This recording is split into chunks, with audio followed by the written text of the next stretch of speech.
Здруженијето за одржлив развој и заштита на животната средина Go Green ги поканија новинарите на организирано патување од едниот до другиот крај на главниот град, при што се разговараше за јавниот превоз во Скопје и патувањата со автобусите на БРТ линиите и градскиот воз. Целта на тој бесплатен јавен превоз е да се задржат патниците во автобусите.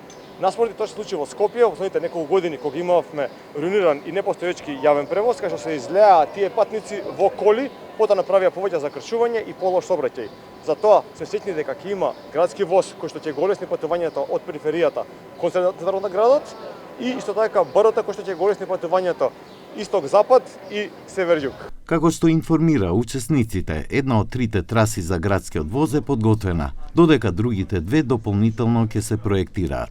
Преку организираното патување со автобус по трасата на БРТ, одблиску беа представени различните форми на јавен и активен превоз долж втората линија на градскиот воз во главниот град. Градскиот воз опфаќа три делници. Првата Зелениково Скопје, преку станица Јане Сандански, Драчево, Лисиче, па се до Скопје патничка. Веќе има започнато градежни активности кои се во завршна фаза со реализација до ден денес од 90,88%.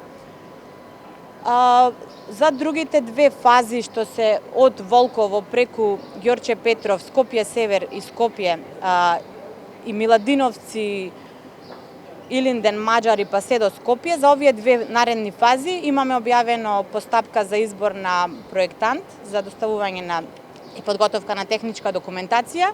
Само како илустрација ќе ви кажам дека патувањето од крајната станица на третава траса Миладиновци до железничкава станица е 18 минути, а од информациите што ги имам од ЈСП, нивните возови по возен ред, автобуси по возен ред возат 65 минути. Така да и нивниот капацитет е 4 пати помал од капацитетот кој што го имаме ние. Но екологистите апелираат до надлежните да не го уништуваат зелениот парк за изградба на терминал за БРТ автобусите, туку да го искористат државното земјиште од другата страна на улицата, која е со иста големина. Активистите велат дека со измена на урбанистичкиот план може да се промени проектот и да се спаси паркот во населбата Новолисиче, во источниот дел на Скопје. Тука е предвидено да биде последната постојка, депото и сервисниот центар за БРТ.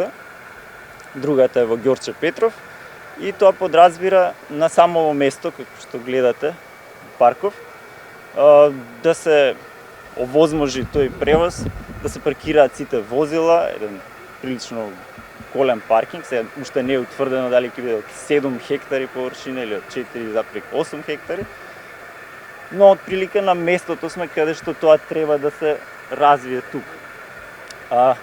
Интересната работа е дека овој парк веќе десетина години тука е заживен, луѓето се навикнати да го употребуваат.